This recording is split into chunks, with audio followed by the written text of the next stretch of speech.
Well, thank you, Chamberlain. We're turning our attention now to Kaduna State, particularly the crisis in southern Kaduna. You recall that just on Easter Monday, a community, Aso community, was said to have been affected by another crisis. 12 people were said to have been killed in that attack on Aso community, I think in Jama'a local government area. Joining me now is Sanusi Meikudi, who is the traditional he holds a traditional title, beg your pardon, of Dan Iya Jama'a of Jama'a Emirate, and also a community leader of Southern Kaduna Muslims. You're also a conflict resolution expert. A conflict resolution student. Student? Oh, okay, that's good to know. You're welcome to Sunrise Daily. Thank you. Good morning. Good morning. Well, now you have seen in the last couple of months how this crisis has been off and on. You know, 1 minute it would seem that there's been some quiet, the next minute from the blues you will see that there's been another attack on another community. For you, what would you say has been the root of this crisis? Thank you very much. You know, this is a very interesting starting point. You are now talking of root cause. The conflict in southern Kaduna, you can summarize that it is complicated, it is complex, and it has been age-long. And it used to take different characters over time. There are different triggers that will explode at different times. But unlike what is going on, why finding lasting solution to it has been very difficult and evasive over time is because people fail to be objective and comprehensive in mapping out the root cause, the conflict drivers, the aggressors, and the victims. The popular narratives in the media now is that the southern Kaduna indigenes are being killed by Fulanis, herdsmen. If you Google it over the media, read newspapers, read television, but that is only half of the story. The Fulanis have been there for over 400 years. Documented evidence. Some places are named after in Fulani language. There is a town called Marwa, and there is Marwa in Adamawa State. There is Marwa in Cameroon. And these are Fulani language name. That means they had been there for antiquity, a very long time. Why was it that in the first, before 4 or 5 years, there was no conflict between the Fulani and the so-called indigenous people? Why is it that it started in 2011? If you Googled the attack on communities at night, the oldest document you will find was that by the Christian Solidarity Worldwide, based in the United States of America. It occurred at a village in Java local government called Bitaro.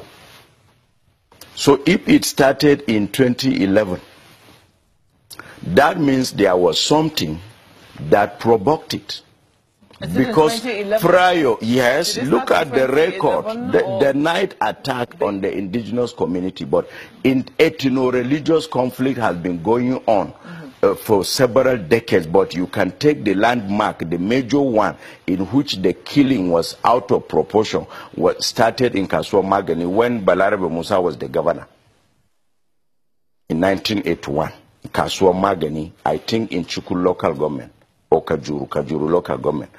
After that one, you have Kafancha 1987, you have Kafancha 1996, you have Kafancha 99, you have the famous one of Zangon Katabi in 1992, then you have the Miss World protest in Kaduna, you have the Sharia riot. The history of contemporary southern Kaduna is a history of ethno-religious conflict.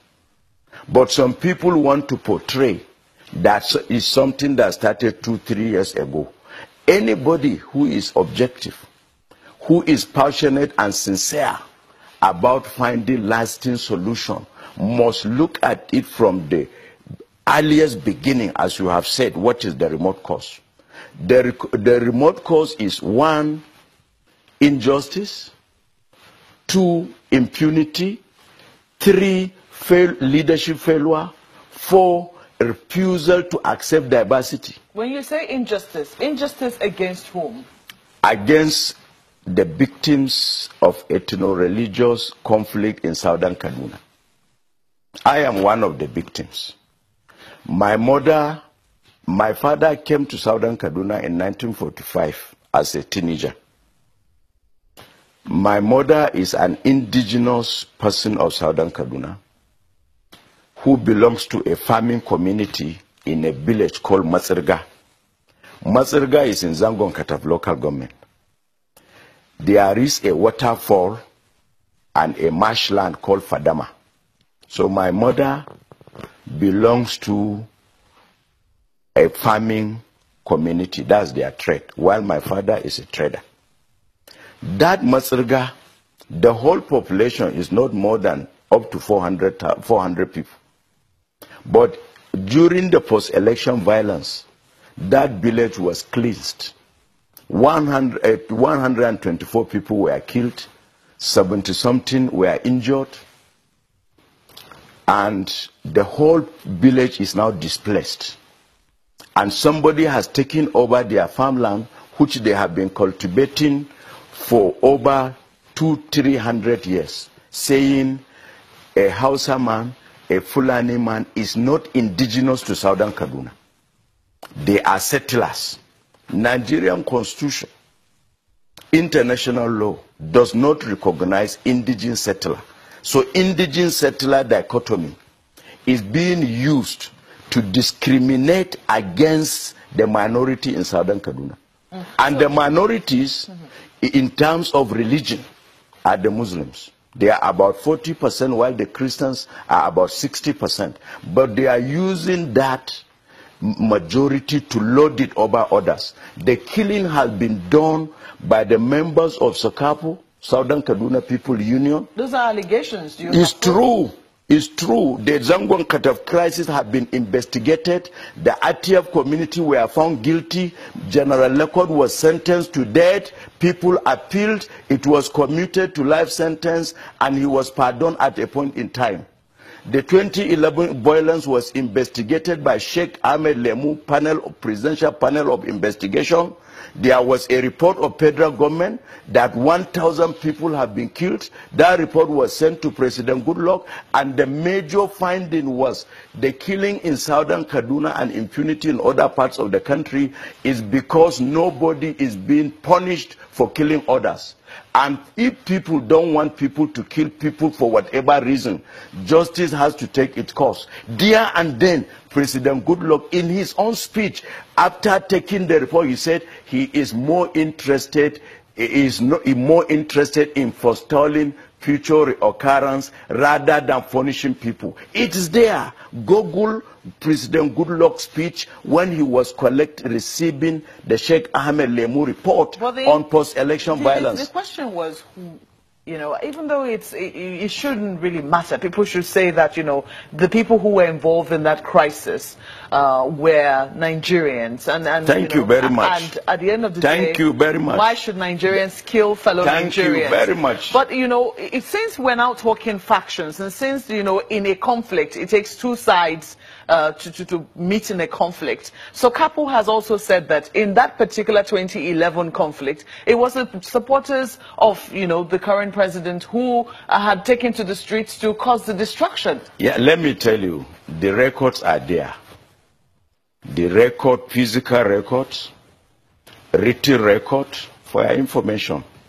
The southern Kaduna aspect of the 2011 post-election violence was thoroughly and comprehensively investigated by Human Rights Watch based in United States. They issued report. The main report is 130-something pages, and they did executive summary because they know a lot of people are very busy, they don't have time to read. It was authored by one Eric. I have soft copy. I wouldn't mind to share it with you.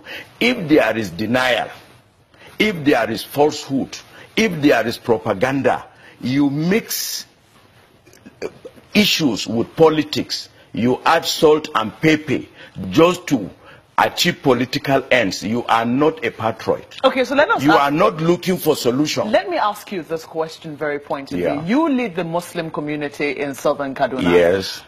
Did the Muslim community suffer more casualties in the 2011 conflict? Not only in 2011.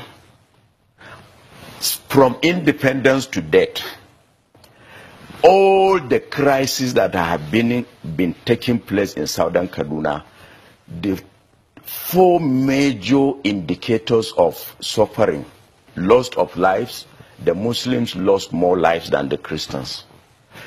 Injuries, the Muslims suffer more fatal injuries than the Christians. Loss of economic asset and property, the Muslims suffer more. And then the worst possible displacement.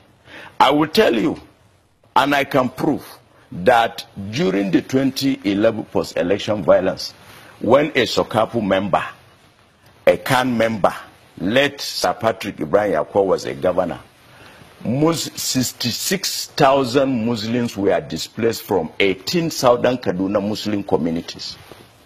Up to now, 95% are refused right to return. These are places they have been. If you look at the contemporary history of Nigeria, before the coming of the Europeans, the Northern Protectorate, Southern Protectorate, 1914 amalgamation, these people were there before colonial government. No, let me land. Sorry. I have to interrupt you. I'm sorry, because we have to take a moment now. When we come back, we will talk a bit more about the 2011 post-election violence and how communities were affected. Thank you. Do stay with us.